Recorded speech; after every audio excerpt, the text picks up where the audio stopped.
Good morning, everyone, and welcome back to Coffee and Headlines, our morning get-together live here on Facebook, where today we have all kinds of interesting news from our city, from the Olympics. We have news about vaccines. We have news about shady buildings. We have news about testicles. Yes, you read that right.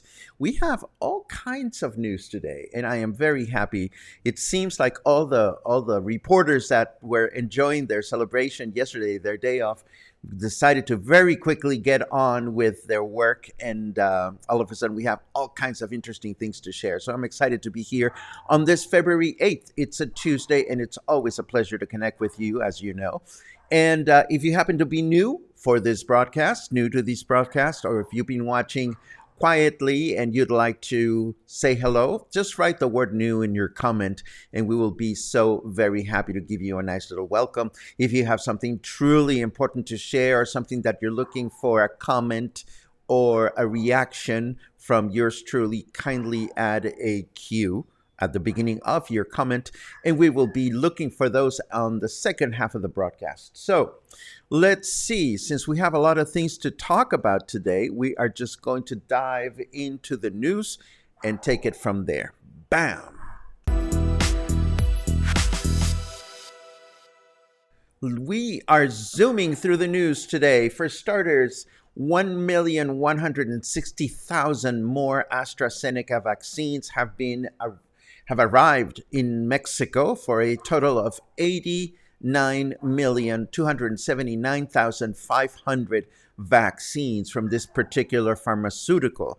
We don't know where they're going. We don't know how many of these will be assigned to our state, let alone our city, but keep them coming. We are so very happy to receive this package or series of packages. The next one, there is caca water along Basilio Vadillo, sewer water, but we already know that. People have been commenting about this for a few days. There are a lot of people waiting in line on the sidewalks of Basilio Vadillo to access a lot of restaurants. And while they stand there waiting, they endure the sweet smell of the caca water, but we already know that. What we don't know is, in a city that thrives with such a variety of culinary options, why on earth would people choose to remain waiting in line in Basilio Vadillo, where it smells like caca water, when there are so many other wonderful restaurants to choose from? Can somebody explain that to me?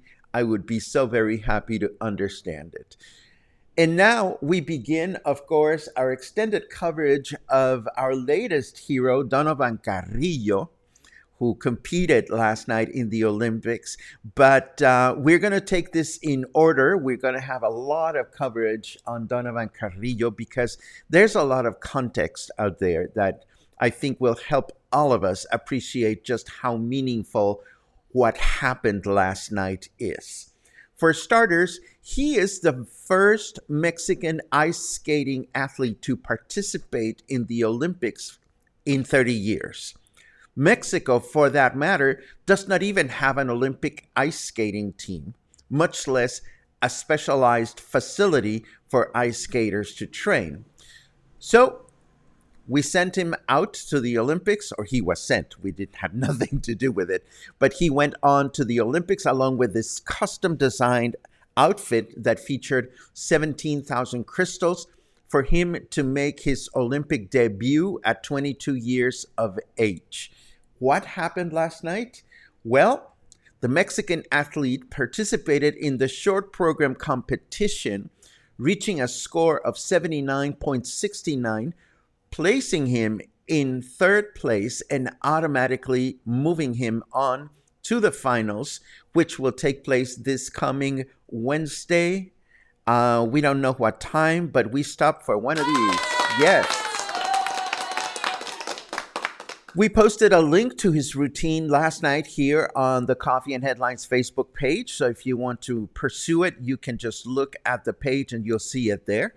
Donovan Carrillo skated last night to the music of another Jalisco superstar, multi-awarded guitarist Carlos Santana. In addition to being the only Mexican ice skating athlete present at the Olympics, he is also the only Latin American ice skater in the Games. Where did he come from? We take a look at that after the weather break.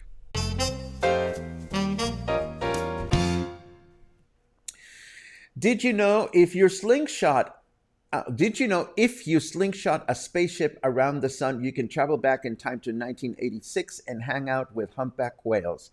Oh my God, I'm glad I'm not the only one that smokes pot around here. Clearly, our snarky weatherman is tripping today. It is 24 degrees out there. Feels like 26. Humidity is at 55%. And for those of you who linger in the Fahrenheit domain, our temperature in Fahrenheit degrees is 79. Our weather forecast for today, clear skies through the day with a high temperature of 29, low temperature 16. Tomorrow, another clear day with a high temperature of 29 and low temperature of 15, a little cooler. And Thursday, another clear day with a high temperature of 28 and low temperature of 16 degrees. And now we continue with more information about Donovan Carrillo, just because I think there are interesting stories to share here. At 8 years of age, Donovan Carrillo was engaged not in ice skating, he was engaged in gymnastic and diving classes, while his sister had started ice skating at a Guadalajara shopping center, the only ice skating rink in the city. It was there that at 8 years of age, Donovan spotted a girl he liked, developed a crush, so he persuaded his parents to enroll him in ice skating lessons. Mind you, the whole business of boys enrolling in ice skating is not particularly popular in Mexico's macho society, but it's a good thing that his parents are strong sports enthusiasts. We'll get into that in a second. So Donovan Carrillo started ice skating on Saturdays at this shopping center, and eventually he took to ice skating in such a way that it became his only activity other than school, and started attending training sessions on a daily basis. In 2013, the ice skating rink in Guadalajara was shut down, but he was so committed to ice skating that the family moved him to nearby León, the city of León in the state of Guanajuato. It's about 3 hours away, where there was another ice skating rink in another shopping mall. And it was then and there that he started competing in international meets until he qualified for the Olympic Games last year. So much for making an international career while you train at a shopping mall instead of a professional ice skating facility. And much of this can be attributed to his parents. They are both involved in athletics. And in fact, Donovan Carrillo was baptized in tribute to a Canadian Olympic sprinter named Donovan Bailey. Those of you that are from Canada may be familiar with the name. And I will leave you with additional coverage in English from the Huffington Post on how things went last night. And as some of you are mentioning, there are great interviews with him out there. And it's nice to have inspiring news like this to occupy our time other than just our nasty stuff. I also want to let you know that I came across an interesting article that has to do with how colonias are organized and how their neighborhood association representatives are elected. You know, I've been here for 20 years and I was never curious enough about this. There are approximately 330 colonias in Puerto Vallarta, so much for the 20-something that we started exploring on a personal basis. And 89 of these 330 colonias have renewed their representatives since October of last year. This is something that is supposed to happen every 3 years. When specific colonias' 3-year period is close to ending, the city's social development department is responsible for overseeing the renewal of the committees that represent each colonia, so the residents at each neighborhood can choose those they want to be represented by. And then, of course, these representatives work for their neighborhood without any kind of financial remuneration or compensation, rather. So in case you're curious about how this works, now we know. Of course, we've mentioned in the past that there's certain colonias that are better organized than others here in Puerto Vallarta. We know that, for example, Amapas has a very strongly built neighborhood association. Other colonias don't have such visible representation, but should you ever want to get involved in the well-being of your particular neighborhood, at least we have more understanding of who it is, and at the very least we can go and find out who our elected officials are. And what else do we have? Well, speaking of colonias, yes, we just learned of a funky building in Gringo Gulch that is being built out of code, apparently, and this has been going on for a few months. The building occupies a surface of 200 square meters and already has 3 levels of construction, and they are working on the 4th. It is located on Callejon Cuauhtémoc, and it is making its neighbors very unhappy. Not only is the building too large for the area it occupies, but its design is not cohesive and not abiding by the traditional design of most buildings in the neighborhood. According to this news note, neighbors have complained to the city for a while, and of course we know how that goes. So there's nothing we can do about it other than mention this and hope that something gets done to that effect. I also want to let you know that Vedanta is finally putting their boutique cruise ship to good use with a series of 3-day cruises from Puerto Vallarta to Mazatlan and back, the first one launching this February 14th. That's in a week. The vessel can handle 300 passengers, which can stay in 149 cabins. And the vessel also features 12 restaurants, a spa, a gym, and 300 crew. That's a 1-to-1 passenger to crew ratio to take care of your every need. Would I go? I would absolutely go, but not this time. Not in the near future, but sometime it would be fun to just experience a 3-day cruise through Mexico. I wonder if you would go. I don't know what the price is. I went to the Vedanta website and noticed that they have some information. They have just about all the information that you need except for the cost of admission. But let us know in your comment. Let me know in your comment if this is something that appeals to you as Puerto Vallarta English-speaking locals. A 3-day cruise taking off from Puerto Vallarta, going to Mazatlan, and coming back 3 days later. Now, let us talk about testicles, and not really testicles, but I love mentioning this factoid. You know that the word avocado comes from the Spanish word aguacate, which comes from the Nahuatl aguacatl, And Aguacatl in Nahuatl means testicle. And that's the name that the Aztec people gave to avocados because of their shape.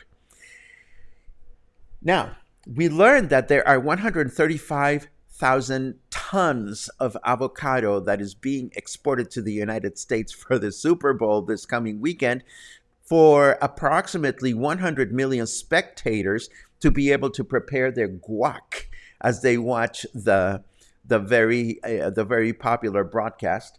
And I can't help but to wonder if this is the reason why avocado has gotten so expensive lately. Is it one of those supplier demand businesses, or what do you know? Anyhow, that is the story of the testicles or the avocados. So it's a cute story, I think. And next time somebody tells you, I love avocado, you can come back to them and say, oh, you fancy testicles, don't you? Okay, maybe that's funny with me because I fancy avocado and you catch my drift. I also want to let you know that if you are anything like me and you like to use the Oscar nominations as a list of movies to watch, the full list of nominations is available here. And of course, we are paying attention to a couple of films that we have watched and also a couple that we haven't watched, including Guillermo del Toro's Nightmare Alley, which has been nominated for Best Picture. Nightmare Alley is currently playing in town at Cinepolis VIP with its Spanish title, of course, El Callejón de las Almas Perdidas. But somebody asked me recently, how do you find out if movies are presented in Spanish or in English or their native language with subtitles? Well, it's very simple. If you go to the website and you notice that the website indicates this term sub, that means subtitled.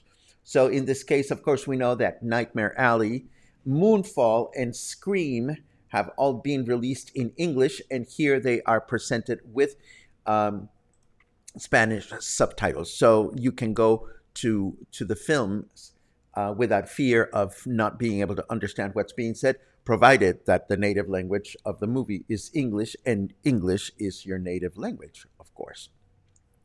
Lastly, before we get into our comments, I am constantly fascinated by articles that have to do with memory loss, and attention span. And this one comes from Vox, which we know is a source of great explainer articles. And this one is called, Who Stole Your Attention? We live in the most distracted time in human history. Can we reclaim our attention spans? Well, I certainly hope I can reclaim mine because it seems to be nowhere to be found. That's funny to me, I suppose. And now we take a look at your comments. Oh my God, look at, I just can't make myself look presentable. And I thank you for indulging me. Oh, one more thing I wanted to tell you. Yesterday, I posted a post. I posted on the Facebook page about my adventure at the Los Cuentos tap room on Saturday and how I asked for some tacos. And my presentation looked different from that of some friends. And I asked the waitress, where was there a mistake in my order? And the chef stepped in almost bashfully saying, well, I noticed your arm and your inability to help yourself with two hands. So I just presented the dish in a way that was easier for you to eat. And that almost brought me to tears. And I commanded the restaurant publicly. And this resulted in a high number of you liking the post and commenting on it. And I share this not to draw attention to me.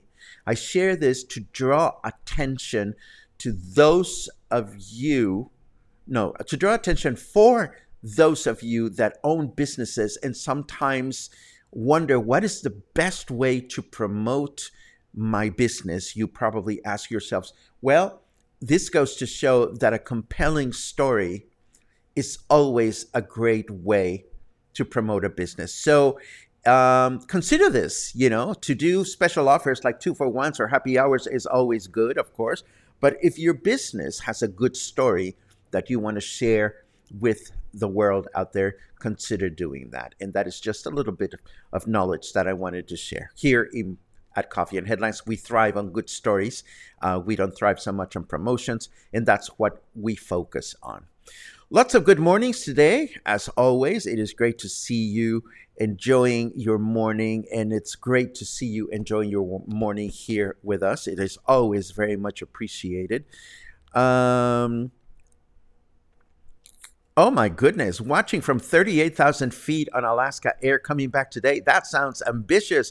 Andrew, I hope your travels are uneventful, and I hope you get to Puerto Vallarta safe and sound. Here's our first comment on Donovan Carrillo. Thank you very much for that, Meggie. I noticed your comment yesterday, and I very much appreciated it. Our dear friend Alan continues to count days, and we count with him, with your indulgence.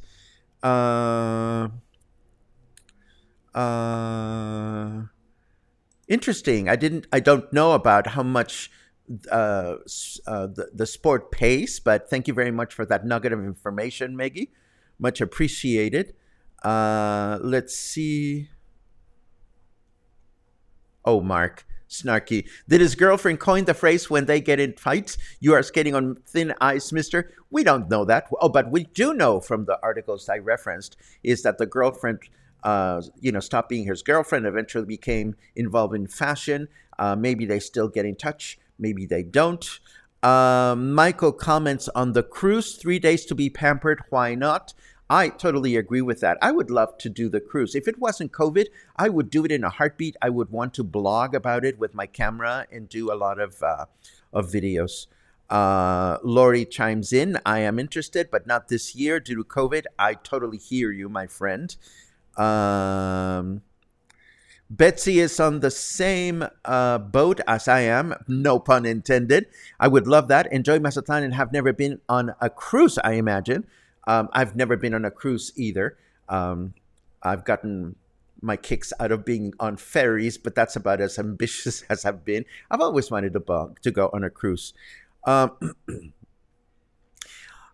my God, this is a very good question. Maybe a dumb question, but is there a difference between tortilla soup and sopa azteca? The answer, Mark, is yes.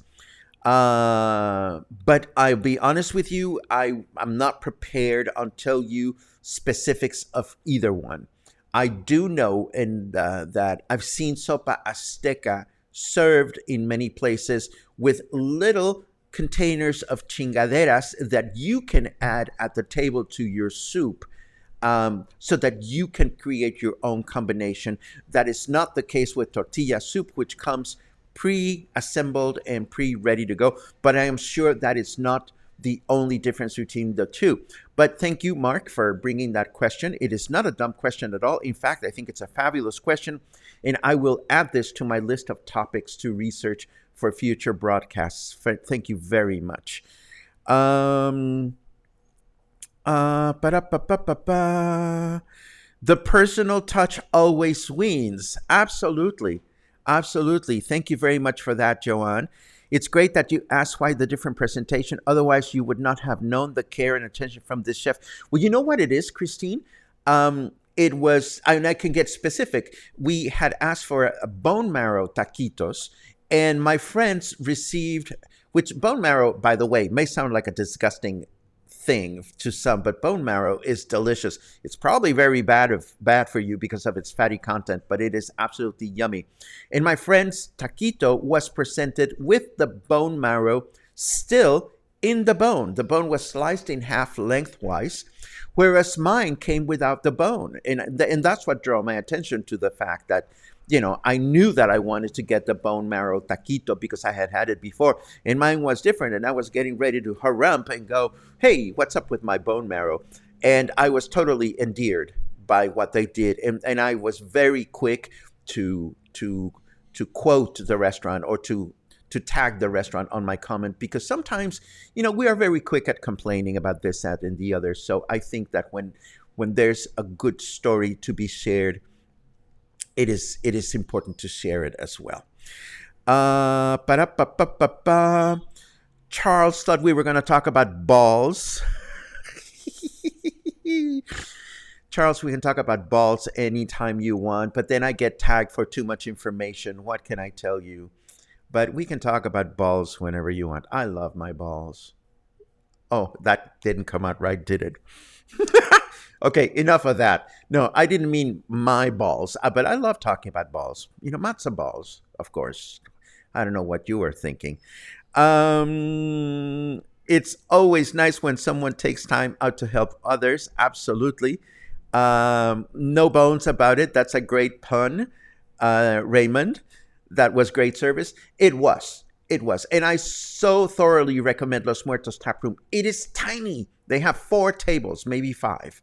Um, and the 2 or 3 times we've gone, oh, meatballs. Yes, we love those kinds of balls too. Thank you very much, Jeannie.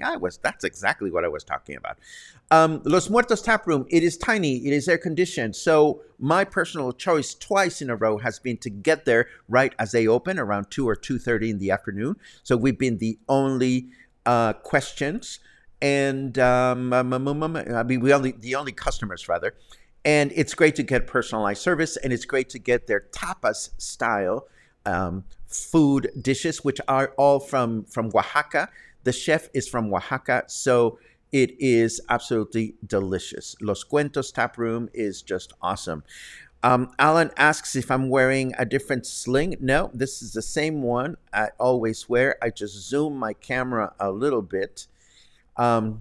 It's starting to feel a little stinky, though. I think I might take it off for a few hours on a day, which I know that I'm not going to go anywhere, and just stay home without moving my arm. I've been a good patient, I must say.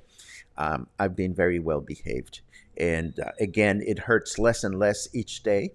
And I'm looking forward to my appointment with the doctor in 10 days. That's what I'm counting. You guys are counting days to come to Puerto Vallarta. I'm counting days to see the doctor again and hopefully get a clean bill and continue crocheting and continue typing with my 2 hands. I miss that so incredibly. And of course, continuing our videos and photo taking and so forth. Michael appreciates the interview with Zoe. The interview with Zoe we shared yesterday, and of course it's also uploaded to YouTube. Hello, YouTube viewers. I know you don't get to comment live, but we appreciate your thumbs up. I always like to remember saying that. And this brings us to the end of today's broadcast. I hope it was meaty, and I hope you found interesting stuff today. As always, we thank you for your support. Somebody commented yesterday that maybe I should try to get kickbacks from restaurants every time somebody mentions my name. And while that is a good idea, and I appreciate the suggestion, we've thrived on being as advertiser free as possible. Yes, we mention certain places repeatedly, and that happens only because the owners of these venues are constantly here engaging. That's why we always mention Raymond and his bakery. We always mention Michael Bufford and his wonderful restaurants. Why? Because they are part of this cluster. They are engaged in what we're trying to do. But we don't engage in any kind of advertising. Not to mention the fact that you may not know this, in a quick, behind the scenes, I happen to know that restaurants, as it is, pay for advertising in traditional media, like websites and magazines and publications that I don't care to compete with, number one. Number two, restaurants also pay kickbacks to taxi drivers that send people their way. They often pay kickbacks for concierge services. And there's something else that restaurants kick back: taxi drivers, concierge services, and I am forgetting what else. So for us to go to the business, and it would be a business of requesting kickbacks from restaurants. It would be to further not abuse, but add to a restaurant's expense. A restaurant, and any business for that matter, gets to decide how they spend their advertising money. A suggestion presented earlier, just a few minutes ago, is to look at good stories coming from your own business. But that's my final my end of the broadcast 2 cents on kickbacks and whatnot. Where do my kickbacks come from? They come from viewers like you who appreciate the content that we present and who have chosen to either support us on a regular basis through a membership or through occasional coffees at $3 a piece. And both Luna and I are enormously grateful for your support and for your building and caring for this community. Thank you so much for that. Thank you for another day and another opportunity to serve you. And I hope to see you again soon. Have an awesome day.